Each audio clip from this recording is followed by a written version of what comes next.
الحمد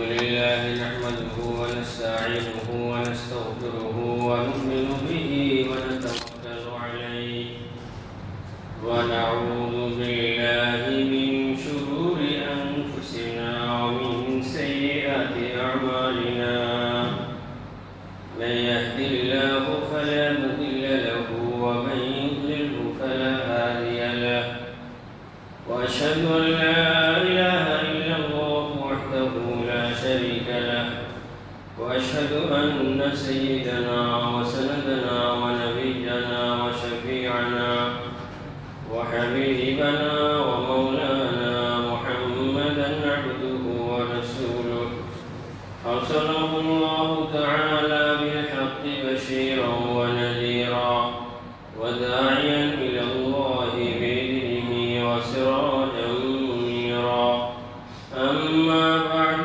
فأعوذ بالله من الشيطان الرجيم بسم الله الرحمن الرحيم وعاشروهن بالمعروف فإن كرهتموهن فعسى أن تكرهوا شيئا ويجعل الله فيه خيرا كثيرا وعن سليمان بن عمرو بن الأحوص قال حدثنا أبي أنه شهد حجة الوداع مع رسول الله صلى الله عليه وسلم فحمد الله وأثنى عليه وذكر ووعد ثم قال ألا واستوصوا بالنساء خيرا فإنما هن عوان عندكم ليس تملكون منهن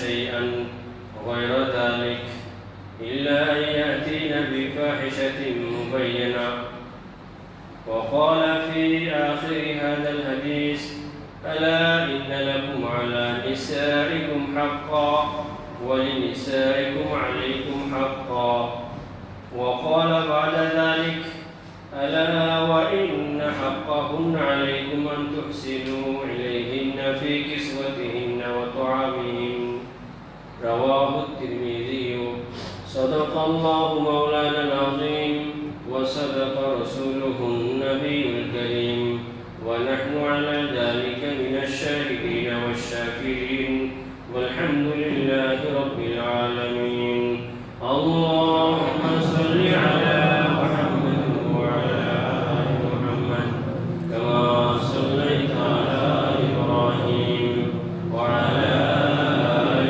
إبراهيم إنك حميد مجيد اللهم بارك على محمد وعلى آل محمد كما باركت على إبراهيم وعلى آل إبراهيم إنك حميد مجيد الحمد لله আল্লাহ পাকের দরবারে লাখো শুকরিয়া এই মহান আল্লাহ তাআলার খাস মেহেরবানি রহমত করুণায় দয়ায় আমরা সুস্থতার মতো নিয়ামত পেয়ে আল্লাহর ঘরের মেহমান হিসেবে আগে আল্লাহর ঘরে আসার তৌফিক পেয়েছি এই জন্য শুকরিয়া আদায় করি আলহামদুলিল্লাহ।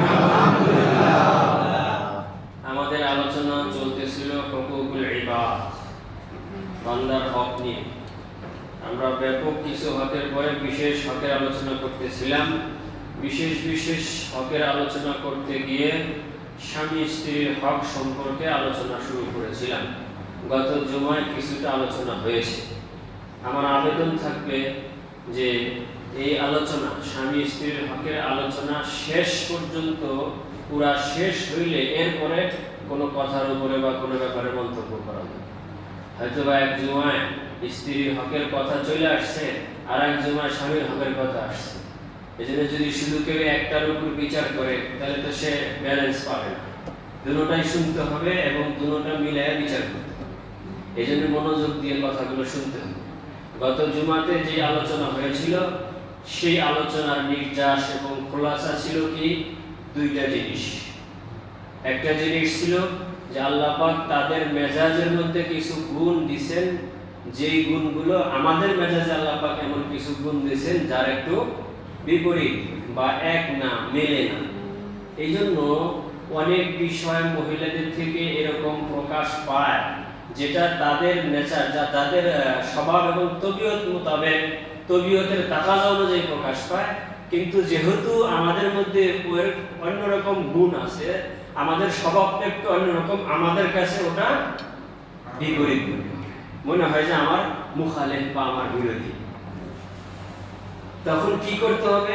আল্লাহ নবী বলছেন যে ওই যে বাম পাজরের হাড় যেরকম বাঁকা, ইনস্তাম তা তুমি যদি তাও তার থেকে উপকার হবে, বাঁকা অবস্থায় উপকৃত হইতে। যদি সোজা করতে যাও তাহলে কি হবে? বলে এটা আরো নষ্ট হয়ে যাবে। বাম পাজরের হাড়ের বাঁকা থাকলে শরীরের জন্য কি উপকার, এটা সোজা হয়ে গেলে আবার কি করতে হবে? প্লাস্টিক সার্জারি করে বাঁকা করে ফিটিং করতে হবে। কিছু কিছু বিষয় এরকম আছে। অনেক সময় অনেক ভাই আসে মশওয়ারা করে, আছে মাশাআল্লাহ অনেকেই আছে, অনেক বিষয় নিয়ে আসে মশওয়ারা করে। এই সমস্ত কিছু হালাতের থেকে, অভিজ্ঞতার থেকে আমি বলতেছি। যেমন মনে করেন আপনি কিছু করছেন, আপনার বিবি সাহেবের যেই আত্মীয় স্বজন আছে তাদের জন্য আপনি করছেন, মাশাআল্লাহ খুশি, খুব খুশি, একেবারে হাসি খুশি, সব কিছুতেই খুশি। এরপরে যখন আপনি আপনার ভাই বেরাদার বা আপনার দিকের আত্মীয় স্বজন জন্য কিছু করলেন, তখন অতটা খুশি বলেন না কেন? অতটা খুশি না। এখন আপনি যদি কোন তখন যেরকম হাসি ছিল, খুশি ছিল, এখনো ওই রকম হাসি খুশি হইতে হবে। কেন হইল না? সোজা করে স্যার, তাহলে কি হবে বলেন?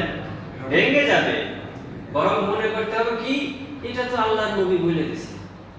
আল্লাহর নবী বলে দিয়েছেন যে তাদের কিছু মেজাজ এরকম আছে যে তারা একটু কি করে, ওটা তাদের প্রকৃতি, এটা এরকমই, এটাকে তারা একটু পছন্দ করে, এটাকে পছন্দ করে না।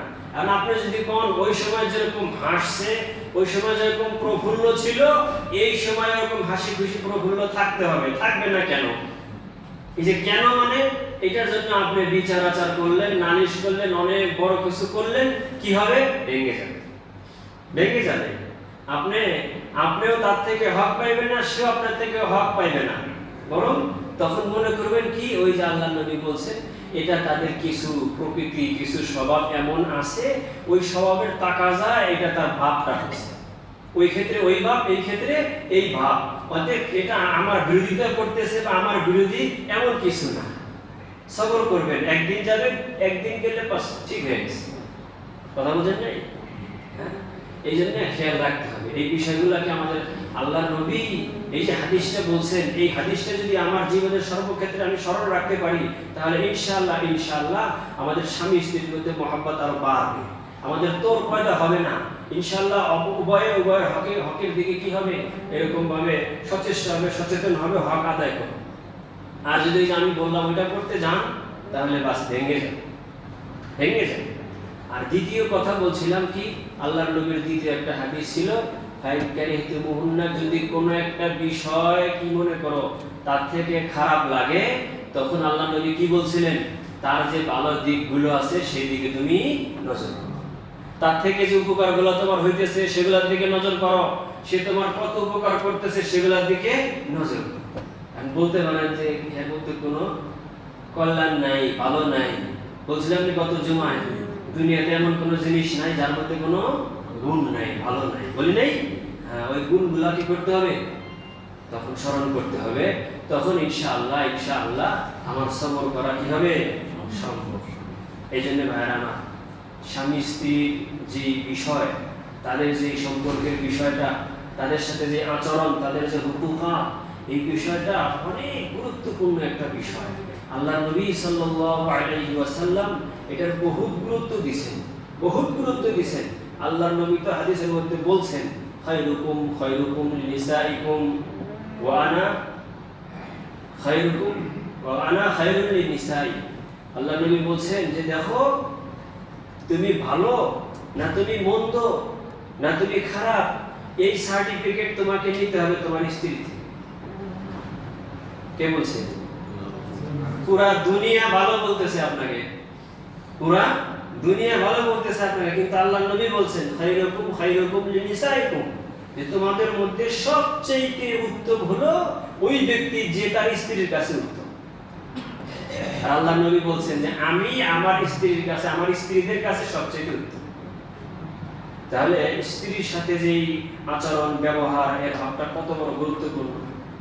আমি আপনাদের সামনে একটা হাদিস তেলাওয়াত করেছি, যেই হাদিসটা আল্লাহর নবী সাল্লাল্লাহু আলাইহি সাল্লাম বিদায় হজের ভাষণের মধ্যে বলেছিলেন। আল্লাহর নবীর বিদায় হজের ভাষণ এটা একটা পুরো কি বলবো, এটা একটা সংবিধান। আল্লাহর নবীর বিদায় হজের যে ভাষণ, এটা বিভিন্ন হাদিসের কিতাবে বিভিন্ন জায়গায় অংশ বিশেষ আসছে, তার একটা অংশ আপনাদের সামনে আমি তেলাওয়াত করেছি। আল্লাহর নবী যে বিদায় হজের ভাষণটা দিয়েছিলেন, সেখানে কিন্তু তিনি স্পষ্ট বলেছিলেন যে আগামী বছর হয়তোবা আমি এরকম ভাবে এই জায়গায় তোমাদেরকে একত্রিত পাবো না এবং বলতে পারবো না। এর মানে দুনিয়া থেকে আল্লাহর নবী চলে যাবেন, আমাদের রাহবার, জাতির রাহবার চলে যাবেন। একটা মানুষ যখন বুঝতে পারে, তখন সেই তার যে উম্মত বা তার যে ভক্তবৃন্দ, তার যে সন্তানেরা, তারা যারা আছে, তাদেরকে কোন কথাগুলো বলে যাবে, যে কথাগুলো খুব গুরুত্বপূর্ণ ওই কথাগুলো তো বলে যাবে, এবং ওই বিষয়গুলি সে সেখানে আনবে, যেই বিষয়গুলির ব্যাপারে তার ভয় হবে যে এই বিষয়গুলিতে তাদের পদস্খলন হতে পারে, এই বিষয়গুলিতে তারা গোমরাহ হতে পারে, এই বিষয়গুলিতে তাদের ভুল বোঝাবুঝি হতে পারে, এই বিষয়গুলিতে তারা সমস্যার সম্মুখীন হতে পারে।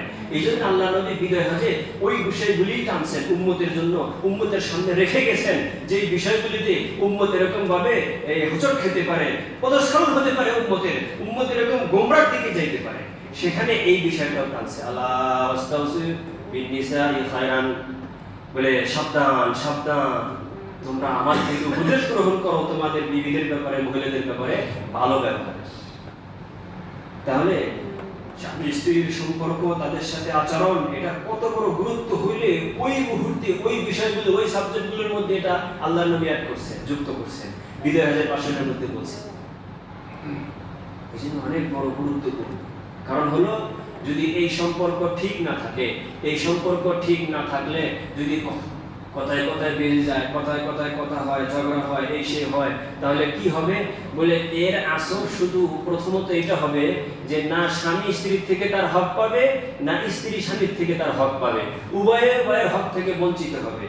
শুধু এতটুকুই না, বরং উভয়ের যে পরিবার আছে, এই উভয়ের পরিবারের মধ্যে এর আসরটা করবে গিয়া। শুধু তাই নয়, সন্তানদের মধ্যে আসর করবে গিয়া। গত জুমায় বলেছিলাম যে এর ফলে কি হবে, সুন্দর সমাজ হবে। আর যদি ছেলে সন্তান সুন্দর হয়, সুন্দর সমাজ হবে, আদর্শ সমাজ হবে, সুন্দর দেশ হবে, এরকম ভাবে সুন্দর সমাজ আমরা করতে পারবো। এই জন্য বিষয়টা খুবই গুরুত্বপূর্ণ। আল্লাহু আকবার। আমি যে বলেছিলাম যে কোনো কিছু যদি খারাপ দেখি, তাহলে মনে করতে হবে এর মধ্যে ভালো গুণ তো আছে, সেগুলোর দিকে আমার অনেক সময় আল্লাহ পাকের পক্ষ থেকে পরীক্ষা থাকে। হযরত মির্জা কালেমার নাম মাজহার জানা রহমাতুল্লাহ আলাইহি, বড় একজন বুজুর্গ ছিলেন, আল্লাহর ওলি ছিলেন, অনেক বড় বুজুর্গ ছিলেন। তার মেজাজটা কেমন ছিল, কিতাবের মধ্যে লিখছে যে তার মেজাজটা ছিল যে সে রুমে গেছে, রুমে যাওয়ার পরে বিছনার চাদরটা এক জায়গায় একটু উঁচা হয়ে গেছে, ভাস, একটু হালকা ভাস, এটা দেখলে সাথে সাথে তার মাথা ব্যথা হয়ে যেত। এরকম মেজাজ। অনেক সময় আল্লাহ পাক পরীক্ষা করেন, আল্লাহর যে ওনার বিবি সাহেব এমন হয়েছে যে বাস সব সময় ওনার সাথে কথা কাটাকাটি, এই আছে। তখন ওনাকে জিজ্ঞাসা, এই বিবি নিয়ে তিনি জীবন কাটায় দিয়েছেন, জিজ্ঞাসা করছেন, জিজ্ঞাসা করার পরে উনি জবাব দিয়েছেন যে হয়তো বা এর উসিলায় আল্লাহ পাক আমার গুনাহ মাফ করতেছেন। কি জবাব দিয়েছেন? এর উসিলায় আল্লাহ পাক গুনাহ মাফ করতেছেন। রাসূলুল্লাহ সাল্লাল্লাহু আলাইহি ওয়াসাল্লাম বিবিদের সাথে বসবাস করছেন না করেন নাই? কি করেন নাই? আরে কাফেররা তো প্রশ্ন করছে, এটা কেমন নবী, বিবাহ করে বাজারেও যায়, প্রশ্ন করছে না? আল্লাহর নবী যে বিবাহ করছিলেন, তার যে বিবি সাহেবরা ছিলেন, এই বিবি সাহেবরা কি আসমান থেকে নাজিল করছেন আল্লাহ তাআলা? নাকি না সাধারণ সমাজের যে ঘর ছিল, ওই সাধারণ ঘরেরই মেয়ে ছিল, তারা সাধারণ ঘরের মেয়ে ছিল। এই জন্য সতীনদের মধ্যে স্বাভাবিক যা হয় তার টুটা ফাটা কিছু আল্লাহর নবীর সংসারেও হয়েছে। স্বামী স্ত্রীর মধ্যে যা হয় তার কিছু হয়েছে। এবং আপনারা শুনছেন কোরআনের তাফসীর যারা পড়ছেন, আল্লাহর নবী সাল্লাল্লাহু আলাইহি ওয়াসাল্লাম দীর্ঘদিন বিবি থেকে দূরে ছিলেন না? ছিলেন। তার মানে কি? তার মানে কি হয়েছে? যদি দাবি করে কেউ যে কোনোদিন কোনো কিছু হয় না, না এটা হবে না, হবে। কারণ যেখানে যত বেশি মহাব্বত ওইখানে তত বেশি কি হবে? তত বেশি এখানে কি বলবো আমি? অভিমান হবে। যত বেশি মহাব্বত তত বেশি অভিমান হবে। আল্লাহর নবী সাল্লাল্লাহু আলাইহি সাল্লামের স্ত্রীর সাথে এরকম হয়েছে। হযরতে আম্মা জান আয়েশা রাদিয়াল্লাহু তাআলা আনহা ইফকের ঘটনা যারা শুনছেন, যে মুনাফিকরা চক্রান্ত করে হযরত আয়েশা রাদিয়াল্লাহু তাআলা যখন এটা কি দিছে? অপবাদ দিছে। অপবাদ দেওয়ার পরে পুরা ছড়ে গেছে একদম। মুনাফিকরা বোঝেন না, ছড়ায় দেওয়ার জন্য তারা পুরো একদম দিছে ছড়ায় পুরা। তো আল্লাহর নবীর অন্তরের মধ্যে কিছু একটা হইলেও তো হয়েছে, লাগছে। এই জন্য আল্লাহর নবী দেখেন, এই যে দেখেন এত বড় একটা কিছু, কত বড় অপবাদ না? আপনারা বুঝছেন তো বিষয়টা, বুঝতেছেন না? ইফকের ঘটনা যে অপবাদ। আমরা হলে কি করতাম? আল্লাহর নবী কি করছেন? দেখছেন যে হযরত আয়েশা খুব চিন্তিত, খুব পেরেশান। আল্লাহর নবী সাল্লাল্লাহু আলাইহি ওয়াসাল্লাম তাইকে এনে বলছেন যে দেখো তুমি এত পেরেশান কেন, এত চিন্তিত কেন, এত অস্থির হয়েছে কেন? যদি এটা তোমার জন্য সত্য না হয়, আল্লাহ রাব্বুল আলামিন তোমাকে পবিত্র করবে, তোমার পবিত্রতা ঘোষণা করে আল্লাহ পাক আয়াত নাযিল করবে, আল্লাহই তোমাকে তোমার ইজ্জত রক্ষা করবে, তোমার সম্মান রক্ষা করবে। আর যদি এটা তোমার ভুলে কোনো কিছু হয়ে যায়ও থাকে, দেখেন আল্লাহর নবীর কথা, ভুলে যদি কোনো কিছু হয়ে যায়ও থাকে, তুমি তওবা করো, ইস্তেগফার করো, আল্লাহ তাআলা maaf করে দিবেন। সুবহানাল্লাহ। কি বলছে আল্লাহর নবী? আরে অনেকে হয়তো বোঝেন নাই, কম বক্ত মুনাফিকরা অপবাদ দিছে, অন্যের পুরুষের সাথে কি দিছে? অপবাদ দিছে। সেখানে আল্লাহর নবী হযরত আম্মা জান আয়েশা রাদিয়াল্লাহু তাআলাকে বুঝাইতেছে, যদি তোমার থেকে ভুল হয়েও যায় থাকে, তাহলে তুমি তওবা করো, ইস্তেগফার করো, আল্লাহ কি করে দিবে? মাফ করে দিবে। আমরা হলে কি করতাম? হ্যাঁ, বলে আমার বাড়ির দিকে চেহারা করবি না, আগে এটা কি হোক ফয়সালা হোক, একটু কথা শুনলেই বাস বলে আমার বাড়ির দিকে চেহারা করবি না, আগে ফয়সালা হোক। কিন্তু আল্লাহর নবী কি বলছেন? কিন্তু দেখেন আমি আরেকটা কথা বলবো, ভালো করে খেয়াল করবেন, আমি যে কথাটা বলতেছি, হযরত আয়েশা রাদিয়াল্লাহু তাআলা আনহা এটা লেগে গেছে। লেগে গেছে বলতে আবার অন্যরকম বুঝেন না, লেগে গেছে মানে মহব্বত বেড়েছে বলছি। যেখানে যত বেশি মহব্বত ওইখানে তত বেশি কি হবে? অভিমান হবে, তত বেশি অভিমান হবে। যেখানে মহব্বত নাই সে কথা ভিন্ন। আয়েশা রাদিয়াল্লাহু তাআলা আনহা লাগছে কি যে উনি নবীজি দুই ভাগ কেন করলেন? ওই যে বলছেন না যে যদি এরকম তোমার থেকে কোনো ভুল হইয়াও যায় থাকে, এইটা ওনার লাগছে অভিমান। দেখেন বলছে যে এটা কেন বললেন, এই এই এই অংশটা কেন বললেন, এই এটা ওটা বলতে শুধু এটা কেন বললেন? এরপর আয়েশা রাদিয়াল্লাহু তাআলা খুব মনের মধ্যে খুব ব্যথা, খুব আল্লাহ নবীর প্রতি ইয়া, এটা কেন বললেন তিনি? এটা কেন বললেন? আমি ওনাকে এত মহব্বত করি, আমি ওনার এত মহব্বতের, উনি আমার এত মহব্বতের, উনি অর্থাৎ তার মনের ভিতরেও সামান্যতম বিন্দু মাত্র হলেও তো কিছু একটা আসছে, আসবে কেন এটা? এটা আয়েশা রাদিয়াল্লাহু তাআলা আনহা কি হয় নাই?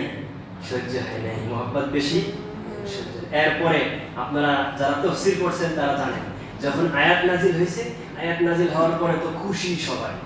হযরত আবু বকর সিদ্দিক রাদিয়াল্লাহু ছিলেন, দৌড়ে আসছেন, আয়েশা তোমার ব্যাপারে আল্লাহ রাব্বুল আলামিন আয়াত নাজিল করে দিয়েছে, অনেকগুলো আয়াত নাজিল করে তোমার পবিত্রতা বয়ান করে দিয়েছে, আর যারা প্রোপাগান্ডা ছড়াইছিল মুনাফিকদের মুখের মধ্যে চুনকালি মেরে দিয়েছে আল্লাহ তাআলা। হ্যাঁ, খুশি, তুমি খুশিতে যাও, যে আল্লাহর নবীকে সালাম করো, আল্লাহর নবীকে জানাও, বলে আল্লাহর নবীর শুকরিয়া আদায় করো, সালাম করো।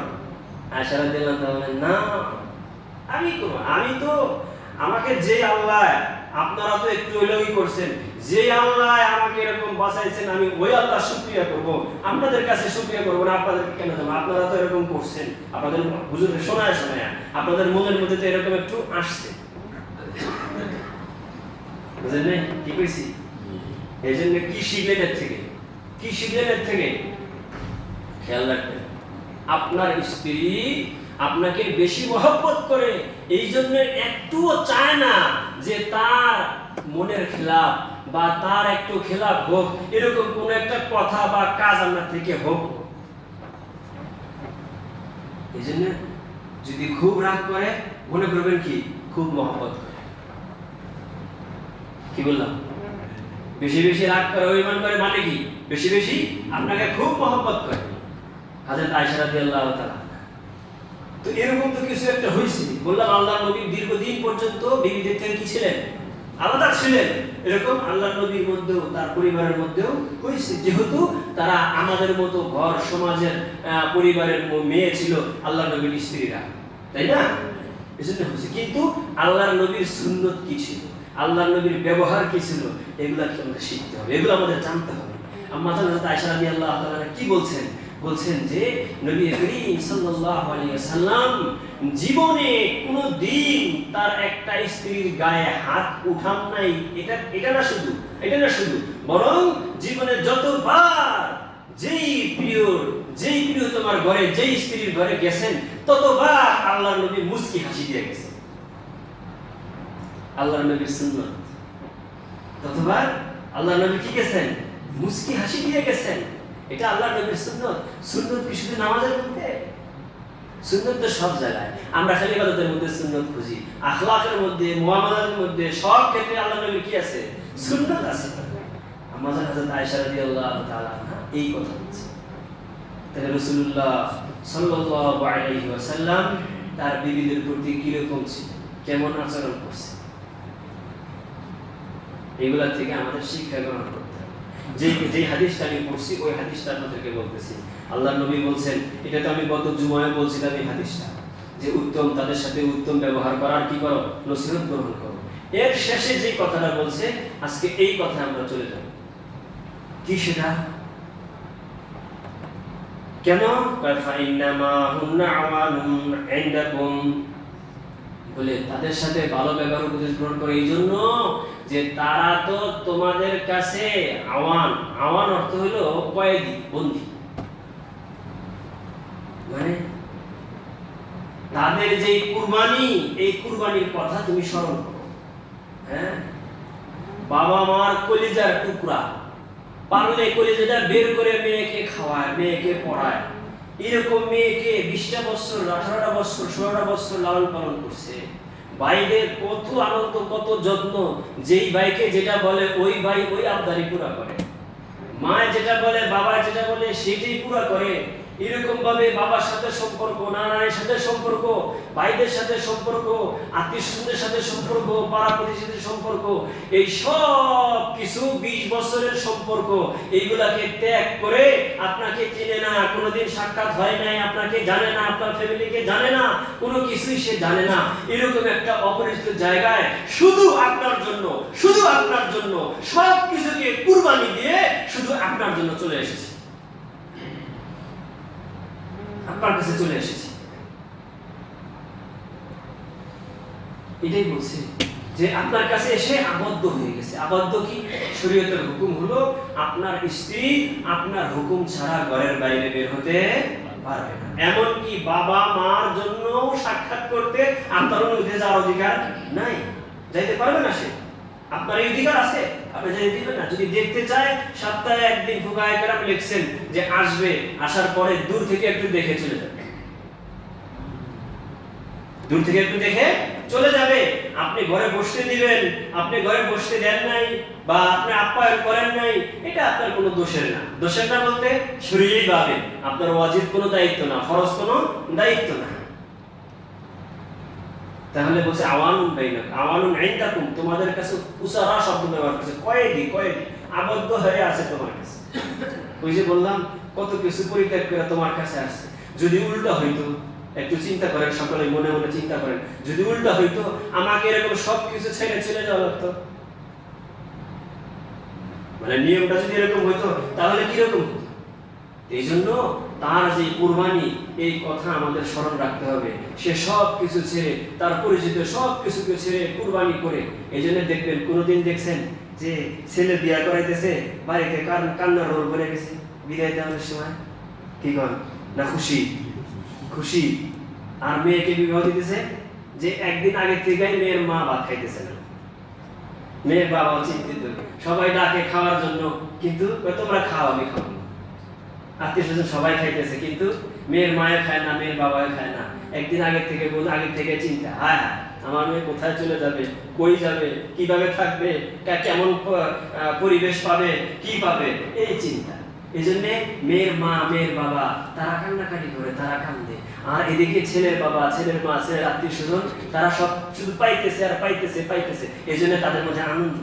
হ্যাঁ, এরা তাদের কুরবানি আর কুরবানি কলিজার টুকরোটাকে বের করে দিতেছে। এই জন্য তাদের মধ্যে কান্না কান্না। এই কুরবানি করে আপনার ঘরে আসছে, আপনার ঘরে তাকে আনছে, এই জন্য খেয়াল করতে হবে।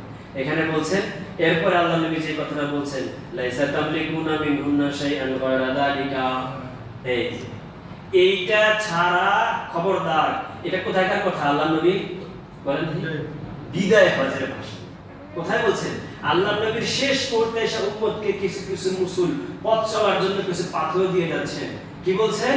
খবরদার, জেনে রেখো, জেনে রাখো, এইটা ছাড়া লাইসা তামলিকুনা, এইটা ছাড়া তোমরা তার উপরে আর কোনো কিছুর মালিক না, অধিকার না, অধিকার না। দেখেন, এই জন্য আমি আলোচনায় আমার আসবে, হয়তো আজকে আসবে না, আগামী আলোচনা আসবে, ধাপে ধাপে আসবে। কিছু হলো ওয়াজিব আনুন।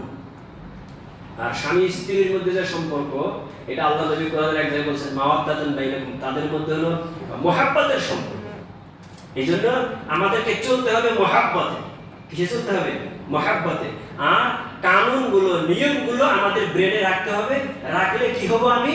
বলে এইগুলো আমার পথ চলার পাথেয় হবে। দুজনের মাঝে এরকম সম্পর্ক ঠিক রাখার জন্য এগুলো আমার জন্য সহায়ক হবে, পাথেয় হবে। কি বলছেন? বলে এইটা ছাড়া আর কোনো অধিকার নাই। তোমাকে পাকায়া খাওয়াইতে হবে, তোমার স্ত্রী তোমাকে পাকায়া খাওয়াবে, তোমার ছেলে সন্তানকে পাকায়া খাওয়াবে। এটা কি না? ওয়াজিব না। এটা কি না? ওয়াজিব না। বরং ফুকাহায়ে কেরাম লিখছেন যে সে যদি এইরকম ঘরের সন্তান হয়, যে মায়ের বাসায় থাকতে সে পাকায় নাই, কোনো কিছু করে নাই, সে লোকের দ্বারা তার বাবা মায়ের পাকাইছে, সেগুলা সে খাইছে, ওই রকম যদি হয়, তাহলে রান্না করা খাবার তাকে আপনাকে সরবরাহ করতে হবে। এটা আপনার উপর ফরজ, ওয়াজিব, তাই। এবার বুঝেন, আপনার পাকানোটা, আপনার পাকায় দেওয়া, আপনার কাপড় চোপড় ধোয়া, এটা তার জন্য ওয়াজিব না, এটা তার দায়িত্ব না। এবার বুঝেন, আপনার ছেলে সন্তানের, আপনার বাবা মাটা তার উপর ওয়াজিব? কথা বলেন, ওয়াজিব না। এই জন্য যদি এটা না হয়, এটা না করে, তাকে যদি আপনি কিছু বলেন, তাহলে আপনি জালেম হলেন। তাহলে আপনি কি হলেন? জালেম হলেন, আপনি জুলুম করলেন তার উপরে। এই জন্য শ্বশুররা শোনেন, বাবারা শোনেন, সবাই ভালো করে শোনেন, আজকে আমাদের সমস্যা কোন জায়গায়, এগুলো জেনে রাখতে হবে, এগুলো জেনে রাখতে হবে। কিন্তু করবেন কি, চলবেন কিভাবে? ওই যে বললাম, মহব্বত দিয়ে চলতে হবে। বিপরীত ভাবে আপনার মেয়েরাও তো আছে, অন্যের ঘরে আছে, আর যদি শিকায়ত করে, তখন তোমার জেনে এটা থাকবে। এই জন্য আমি এটাও বলে দিই, দেখেন, অপরদিকে স্বামীর জন্য কি জরুরি? এই যে লক্ষ লক্ষ টাকার গয়না দেয়, এটা কি ওয়াজিব? বছরে 2টা 3টা 3 পিস দিলেই চলে, কিন্তু তার মহব্বতের খাতিরে তাও 3 পিস 400-500 টাকা দিলেই চলে, পড়তে পারলে চলতেছে। কিন্তু যায়া কি করে? বলে তার যে মহব্বত, এই মহব্বতের খাতিরে 2500-3000 টাকা দিয়ে 3 পিস কিনে দিতেছে, মাসের মাস একটা করে দিতেছে, দিতেছে না? দিতেছে। 2 বেলা তার শরীরটা ঠিক থাকে, এরকম খাবার দিলেই চলতো, কিন্তু তাকে সেই পদ্মার বড় বড় ইলিশ মাছ, গোশত, কোরমা, পোলাও এগুলো খাওয়াইতেছে। এছাড়াও কত ফলমূল, কত ফল ফ্রুট, কত কি তাকে খাওয়াইতেছে। খাওয়াইতেছে না? খাওয়ায়নি? খাওয়ায়। কিসে খাওয়ায়নি? মহব্বতে খাওয়ায়। এমনি ভাবে স্বামীর জন্য ওয়াজিব না স্ত্রী যদি অসুস্থ হয় চিকিৎসা করা, কিনা? আমি এগুলা কেন বলতেছি আমি বলবো পরে, বুঝবেন কেন আমি বলতেছি। আপনি যদি স্ত্রীকে চিকিৎসা না করেন, এটা আপনার দোষ হিসেবে তারা কেউ বলতে পারবে না, যদি বললো জরুর করবে। কেমনে চলবে? বলে চলতে হবে মহব্বতের দ্বারা। চলতে হবে কিসের দ্বারা? মহব্বতের দ্বারা। মহব্বতের দ্বারা একজন আরেকজনের হককে আদায় করতে হবে। আপনি তাকে মহব্বত করে তার জন্য করবেন, সে আপনার জন্য মহব্বত করে করবে। বাবা মার খেদমত আপনার জন্য ফরজ, আপনার জন্য জরুরি। আপনি না করলে আল্লাহ পাক আপনাকে ধরবে, আপনি করবেন, আপনাকে করতে হবে, তার না। কিন্তু যদি সে করে গনিমত মনে করেন, গনিমত মনে করেন, ও শ্বশুর যারা আছেন, শাশুড়ি যারা আছেন, যে আপনার 10টা থেকে 5টা করছে আপনি গনিমত মনে করেন, একটা করছে আপনি গনিমত মনে করেন যে আল্লাহ এটা আমার সে একান্তই আমার জন্য মেহেরবানি করছে, দয়া করছে, তার কোনো দায়িত্ব না। আপনি তার মূল্যায়ন করেন, দেখবেন একটার মূল্যায়ন করছেন 10টা আপনি পাইবেন। মহব্বত আপনি আপনি আপনি মহব্বত করে তার জন্য করবেন। এরকম খানার ক্ষেত্রে, কাপড় চোপড়ের ক্ষেত্রে, চিকিৎসা সেবার ক্ষেত্রে আপনি এরকম সে কোথায় যাইতে চাইলে, বাবার সাথে সাক্ষাৎ করে যাইতে চাইলে তাকে নিয়ে যাবেন, সাক্ষাৎ করায় আনবেন, এগুলো কিন্তু আপনার দায়িত্ব না। আপনি মহব্বত করে তাকে তার জন্য করবেন, সে আপনার জন্য করবে। এইভাবে চলতে হবে, এইভাবে চলবে। এই জন্য পুরা সমস্যাটা আজকে যেখানে হযরত থানভী রাহমাতুল্লাহ আলাইহি সব কথা বললে হয়তো আমাদের দেশের সমাজের কারণে অনেক কথাই আমরা বুঝতে চাইবো না, কিন্তু মনে চাই বলি, জেহেনে থাকলে মানা সহজ হবে। হযরত থানভী রাহমাতুল্লাহ আলাইহি বলছেন যে সব আগুনের মূল হলো চুলা। এটা ব্যাখ্যা আছে, এটা কি আছে?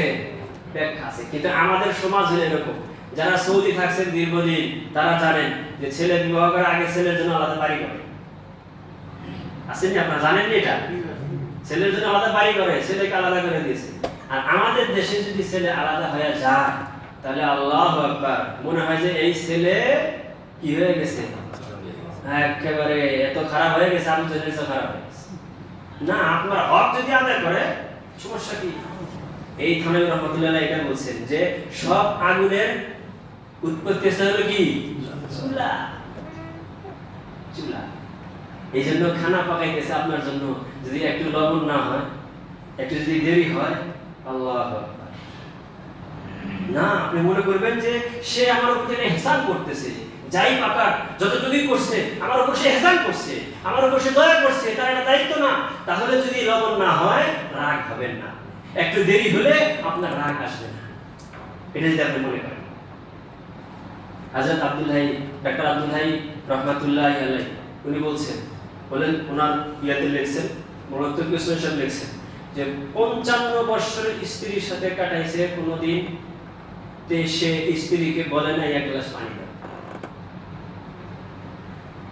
উনিকে জিজ্ঞাসা করছেন, বলছেন যে আল্লাহ তো আমাকে খাদেম হিসেবে পাঠাইছে, আমি সমস্ত মাখলুকের খাদেম, আমি একটা কুকুরেরও পারলে খেদমত করব, একটা পাখিরও পারলে খেদমত করব, আর স্ত্রীর করব না, নাকি কথা কম না কেন? উনি বলছেন যে আমি সবার খাদেম, আমার স্ত্রীরও আমি খাদেম, আমি তার কাছে পানি চাইতে, আমি তার খাদেম, আমি তো মাখলুক না, আমি তো তাকে এই জন্য আনি নাই, সে তো আমার কাজের মেয়ে না। এরকম না যে কাপড় বস্তা বানায় তাকে দিয়ে দিলাম, যদি না ধুইলো বাস কি হয়ে গেল, যদি ধুইলো মনে করেন সে আমার ইহসান করলো, ভালো করলো, আপনার পাকায় দিতেছে, সে আপনার ইহসান করতেছে, এই জন্য কি হবে? এই জন্য আপনার প্রশংসা আসবে। আর একটা ঘটনা মনে করছে, ওনারই একটা ঘটনা, বলে ওনার এক মুরিদ, ওনার ইসলাহি খানকায় স্ত্রীদের জন্য, মহিলাদের জন্য আলাদা জায়গা ছিল, উনিও যাইতেন আর স্ত্রীও যাইতেন। একবার দাওয়াত করছেন, উনি দাওয়াত খেতে গেছেন, দাওয়াত খেতে যাওয়ার পরে তরকারি খুব ভালো হয়েছে, খুব প্রশংসা করছেন, এবং পর্দার আড়ালে বিদায় যখন হবেন পর্দার আড়ালে সাইডে আসছেন, এবং তখন তাকে শোনায় অনেক প্রশংসা করছেন, তার দিল জয়ের জন্য, তার হিম্মত বাড়ানোর জন্য। বলছে খুব সুন্দর পাক হয়েছে, এটা বলতেছেন, আর উনি বলেন যে আমি ভিতর থেকে এরকম হিসকে হিসকে কান্নার আওয়াজ পাইতেছি। আমি বলতেছি কি, আমি পেরেশান, না জানি তার কি ব্যথা দিয়ে গেলাম, না জানি আমি তাকে কি কষ্ট দিয়ে গেলাম। আমি বলতেছি কিন্তু সে তার কান্নাকে নিয়ন্ত্রণ করে আমার সাথে কিছু বলবে এটা পারতেছে না, সে তার কান্নাকে থামাইতে পারতেছে না, নিয়ন্ত্রণ করতে পারতেছে না। এক পর্যায়ে কষ্ট করে কান্নাকে নিয়ন্ত্রণ করে সে বলতেছে যে হযরত 40 বছর যাবত আমি এই স্বামীর কাছে আছি, এই স্বামীকে পাকায় খাওয়াইতেছি, 40 বছরে কোনোদিন একটু বলে নাই যে স্ত্রী আজকে তোমার পাকটা ভালো লাগছে। এই জন্য আপনি যখন বলছেন খুব মজা হয়েছে, খুব সুন্দর হয়েছে আপনার পাকটা, তখন আর আমার কান্না আমি রাখতে পারি নাই, আমার চোখের পানি আমি রাখতে পারি। ভাইরা আমার, বন্ধুরা আমার কথা বলার উদ্দেশ্য ছিল এইটা, যে আপনি মনের মধ্যে আনেন সে যে করতেছে এগুলো আমার প্রতি ইহসান করতেছে, দয়া করতেছে, আমার মহব্বতে করতেছে, অতএব যতটুকু করতেছে অতটুকুই বেশি করতেছে। তাহলে না করলে আপনার মন খারাপ হবে না। এরকম ভাবে মহিলা যারা আছে তারাও মনে এরকম করবে যে আমার জন্য যে এত কিছু করতেছে, এত খাবার আনতেছে, আমার জন্য এত কাপড় চোপড় আমাকে দিতেছে, এত মহব্বত করতেছে, আমাকে চিকিৎসা, আমি অসুস্থ হয়ে পড়লে স্বামীর ঘুম হারাম হয়ে যায়, স্বামী জমি বিক্রি করে আমার জন্য চিকিৎসা করে, অথচ তার একটা দায়িত্ব না, ওয়াজিব দায়িত্ব না, সে এরকম দয়া করতেছে, মেহেরবানি করতেছে, তাহলে কি হবে? তার প্রতি মহব্বত বেড়ে যাবে, ওই স্বামীর প্রতি স্ত্রীর মহব্বত বেড়ে যাবে, যদি তার মন মানসিকতা এমন হয়। আর যদি এরকম মনে করে যে এটা তো করা তার দায়িত্ব, এটা তো করবে, সে তো আমার পাকাবে না, কি করবে, এটা তার দায়িত্ব, তাকে পাকানোর জন্য আমি আছি আমার সংসারে, এরকম যদি হয় তাহলে মানসিকতা ওরকম হয়ে যাবে, 40 বছর চলে যাবে, আপনার মুখ দিয়ে একটু প্রশংসা বাড়াইবে না যে পাকটা সুন্দর হয়েছে। আর যদি আপনার এই মাসলা জানা থাকে যে সে আমাকে যতটুকু পাকাই দিতেছে, সে আমার ইহসান করতেছে, তাহলে যখন খাবার সুন্দর হবে আপনি আপনার মুখ দিয়ে বের হয়ে আসবে, আলহামদুলিল্লাহ খুব সুন্দর পাকিয়েছে। এই জন্য স্বামী স্ত্রীর হক খুবই কঠিন বিষয়, খুবই কঠিন বিষয়। ওই জন্য বললাম সবচাইতে কাছের থাকতে হয় এদের, এবং সবচাইতে মহব্বত হলো এদের। এই জন্য এদের মধ্যে মান অভিমান সবচেয়ে বেশি হবে, কিন্তু এটাকে ধরে রাখা যাবে না। ওই যে বললাম প্রথম বয়ানের প্রথমে বলছি, কোনো কিছু যেরকম পান মনে মনে ভাববেন এটা তাদের প্রকৃতি, এটা তাদের স্বভাব, হয়তো 1 ঘন্টা পরে শিক্ষিত হয়ে যাবে, একদিন পরে ঠিক হয়ে যাবে। তাহলে আপনি কি হবে? তাহলে আপনি ওই যে তারা আল্লাহর নবীর কথা উপকৃত হইতে পারবেন। আর যদি সেখানে সোজা করতে যান, আপনার হক আর হারাইবেন, সেও তার হক হারাইবে, দুজনের হক হারাইবেন, একজনের দ্বারা আরেকজনের হক কি হবে না? আদায় হবে না। এই জন্য ভাইরা আমার, আল্লাহর নবী বলছেন, বিদায় হজের ভাষণের মধ্যে বলছেন, লাইসা তামলিকুনা মিনহুন্না শাইআন গায়রা যালিকা, এটা ছাড়া আর কোনো অধিকার, আর কোনো কিছু দায়িত্বে নাই, তাদের উপর তুমি জোর খাটাইতে পারবে না। শ্বশুর শাশুড়ির খেদমত, ওই যে বলুন মহব্বত, মহব্বতের তাকাজা, আপনি তাকে মহব্বত করেন, স্ত্রী স্বামীর জন্য করবে, স্বামী স্ত্রীর জন্য করবে, এটা মহব্বতের তাকাজা যখন হবে, তখন এই হকগুলো আদায় করা কি হবে? আমরা যারা শ্বশুর আছি তারা মনে করব যে আমার জন্য যদি একটু করলো, এটাই সে আমার জন্য বড় ইহসান করলো, বড় মেহেরবানি করলো, এটা তো তার জন্য করা জরুরি না, তার জন্য করা ওয়াজিব না। আমার ঘরটা ঝাড়ু দিছে, সে আমার উপর বড় মেহেরবানি করছে, দয়া করছে, ইহসান করছে। আমার খানাটা পাকায় দিছে, সে অনেক বড় ইহসান করছে, অনেক বড় ইহসান করছে। এই জন্য খুব সাবধান থাকতে হবে আমাদের। স্বামী স্ত্রী একজন আরেকজনের হকের প্রতি যত্নবান হতে হবে। যদি আমরা যত্নবান না হই, তাহলে সংসার এরকম ভাবে কি হয়ে যাবে? বিগড়ে যাবে। লাইসা তামলিকুনা মিনহুন্না শাইআন গায়রা যালিকা ইল্লা ইয়াতিনা বিফাহিশাতিন মুবায়্যানাতিন। হ্যাঁ, তবে যদি শরীয়তের বাইরে চলে যায়, কথা না মানে, আপনার আদেশ না মানে, আপনার কথা না শুনে, হযরত থানভী রাহমাতুল্লাহ আলাইহি এক জায়গায় বলছেন, বলে আমাদের এই উপমহাদেশ পাকিস্তান, ভারত, উপমহাদেশ বাংলাদেশ, এদের যে স্ত্রীরা, আমাদের যে স্ত্রীরা আছে, এরা জান্নাতি হুর, এরা জান্নাতি হুর। তাকান না পশ্চিমের দিকে, তাদের কি অবস্থা। আপনি যাই হোক, আপনি মারা যাক, যত যাই আসুক, জ্বর তুফান যত কিছু আসুক, কিন্তু আপনার জন্য ফেদা। এত ওয়াফাদারি, অন্য স্বামী অন্য পুরুষের দিকে সে কি করবে না, অন্য পুরুষের দিকে সে তাকাইবে না, অন্য পুরুষের কথা কোনোদিনও ভাবতে পারবে না, চিন্তাও করতে পারবে না। হ্যাঁ, মাগরিবি পশ্চিমা যেই আমাদের সভ্যতা, এটা আস্তে আস্তে যখন থেকে আসা শুরু করে দিয়েছে, তখন আমাদের মধ্যে এই অবস্থা শুরু হয়ে গেছে। এখন আর এরকম নাই, এখন আর এরকম নাই। ইংরেজরা যখন এই দেশ থেকে বিদায় নেওয়ার সময় বলে গেছেন, আমরা তো থাকতে পারলাম না, কিন্তু এই দেশের ব্যবস্থাপনা, বিশেষ করে শিক্ষা ব্যবস্থা এরকম করে দিয়ে গেছি, যে শিক্ষা ব্যবস্থা এই দেশের সন্তানরা গ্রহণ করবে, তারা আকৃতিতে মুসলমান থাকবে, আর তাদের মন মস্তিষ্ক মেজাজ হয়ে যাবে ইংরেজ, সেই পশ্চিমা মেজাজ হয়ে যাবে তাদের। হইতেছে তাই, হয় না? হইতেছে তাই, ওইরকম হইতেছে। আজকে ও বাবারা, ও আমার ভাইয়েরা, দেখেন অনেক বড়রা হইতেছে, এগুলো থেকে শিক্ষা গ্রহণ করেন। আমার ছেলে সন্তান এরা যদি এরকম ভাবে দিন না শেখে, এবং তারা যদি সেই যে পশ্চিমা আসর এবং সেই পশ্চিমা সভ্যতা মিশ্রিত যে শিক্ষা, সেগুলো যদি গ্রহণ করে, কিরকম হবে? আপনাদের চোখের সামনে, আপনাদের কিছু সামনে, চোখের সামনে। বলতে মন চায় না, তারপরেও বলতে হয়। আমরা হুঁশিয়ার হই আমাদের চোখের সামনে। চোখের সামনে কি? হ্যাঁ, স্বামী মারা যাবে প্রেমিকের হাতে, আর প্রেমিক নিহত হবে ক্রস ফায়ারে, আর সে ঝুলবে ফাঁসির কাছে। কে শুনেন জানেন না? হ্যাঁ হয়েছে তো, বাস্তবতা আমরা তো জানি হবেই, এটা এর উপরে আমরা বিশ্বাস রাখি। পরে যদি কোনো কিছু হয়, কারণ মানুষের বানানো আইনে তো কত ফাঁক ফোকর থাকে, আল্লাহর আইনে না ফাঁক ফোকর নাই, অনেক ফাঁক ফোকর থাকে। কিন্তু এই অবস্থা কেন, এই অবস্থা হইতেছে আজকে? আমরা তো খালি হক চাই, হক চাই, ছেলের থেকে হক চাই, ছেলের বউ থেকে হক চাই, হক চাওয়ার আগে কি করতে হবে এর বেলা বাড়াই। যদি আজকে আমরা ছেলে সন্তানদেরকে আমরা কোরআনের শিক্ষা শিক্ষিত না করি, দিন না শিখাই, এরকমই হবে আজকে, এরকমই হবে। শুধু এক মিনিট না, হাজারো মিনিট এরকম সমাজের মধ্যে তৈরি হয়ে গেছে। কেন তৈরি হয়ে গেছে? বলে আমরা তাদের লাগাম নিজেরা নিজেদের হাতে রাখতে পারি নাই। তারা আজকে লাগামহীন হয়ে গেছে, লাগাম তারা নিজেদের হাতে নিয়ে গেছে, এই জন্য তারা চলতেছে। তারা আজকে আধুনিক শিক্ষায় শিক্ষিত হয়ে, তারা আজকে পশ্চিমা আসল যে শিক্ষার মধ্যে আছে ওই শিক্ষা শিক্ষিত হয়ে এরকম হইতেছে। সাবধান, সাবধান, আপনার ছেলে সন্তানদেরকে অবশ্যই দিন শেখান, না হলে কিন্তু এই বিপদ আপনার ঘরে আসবে না, এর কোনো গ্যারান্টি নাই। হতে পারে আপনার ঘরেও এই বিপদ আসবে। আল্লাহ রাব্বুল আলামিন আমাদের সবার ঘরকে হেফাজত করেন, সবার ছেলে সন্তানদেরকে দিন শেখানোর তৌফিক দান করেন। আমিন। ওয়া আখিরু দাওয়ানা আলহামদুলিল্লাহি রাব্বিল আলামিন। যারা সুন্নাত পড়েন সুন্নাত আল্লাহ।